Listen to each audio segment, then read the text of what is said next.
Hey guys, this is Mittleider Farm. So today I want to show you guys my Mittleider mix, or the, what's left of it. I've used it quite a bit last year, and it only took me, this bug was mostly full when I started last year, but now you can see there's a little bit left. I'm going to go ahead and add this to half of my corn and to half of my tomatoes. And we're going to see what it does and how it compares to just using the back-to-Eden method of gardening, or using the back-to-Eden method with the Mittleider mix. So it's my own little experiment test. I know it's not like a true full-out Mittleider test or competition, but I just wanted to kind of show you guys the results, and I'm going to, in fact, I like to know what they are too for myself, and I'm going to go ahead and take this out right now, and we're going to fertilize half the plants. So let me take you along. Okay, those are my tomatoes. I have 12 tomato plants.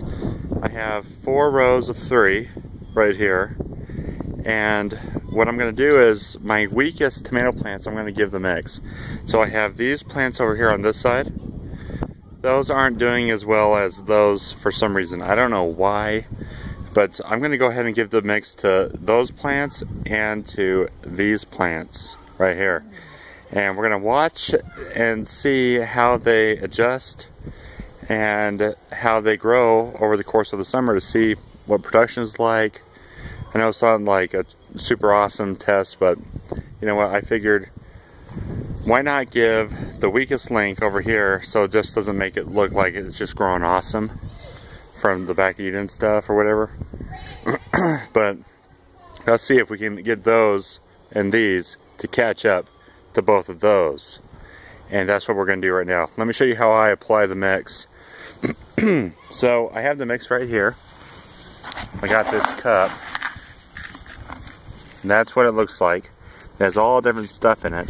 It has Epsom salt and 16, 16, 16, and it has the microbe mix and the minerals that come with the Mittleider package. Oh, there's my broccoli. There it is. Anyways, but the way I apply it is pretty close to the plant, but not too close. So I try to do about 6 inches away from the plant. So right here, let me switch hands, but I'll just apply it like right here. I'll just do a little bit, not a ton. We'll just do it, and that's so that it soaks in. Feed those weeds too, sheesh. And then this one, this is the tomato plant that started from just like a 1 leaf thing because it froze in the springtime. So let's get some to that, and let's get some to this one, and let's get some to this one. There we go. So I'm going to start watering those once a day, just for a few moments, so the fertilizer can soak in, and we will see how they are and how they compare with the other tomato plants that are already bigger and stronger and already producing. But we'll go ahead and try this test out, and I'll take you along for the ride. Let me take you over here to my corn. I'm going to do the same thing with my corn. So here, you guys can see it. This is all back-to-Eden corn. And I got my rhubarb plant right there, and some grapes. But my corn, so let's do the weakest side of the corn too. I would say that's probably these rows. So I'll do these 3 rows, and I'll feed the Mittleider mix to that. But I'm not going to apply the mix every week, just because I'm not growing in sand and sawdust, and I don't want to put too many salts into the ground. I don't know if that would be a good thing or not, but let's go ahead and apply it to those rows. You can see I'm going to do the same thing, but this time I'm going to go in the center of the row, and I'll just kind of sprinkle it in right there. You see that corn's just not doing very much at all. We'll give that some love. And we'll just come out here, do those ones, and right here we'll do some of these too. See, I just kind of sprinkle it in. I don't use any rhyme or reason to it really. I need some more mix, so let me go get more mix. Okay, so I got some more mix. I'm going to go ahead and add some down this row. Next time I grow corn as well, I'm going to plant them super close together. I don't think these rows need to be this far apart.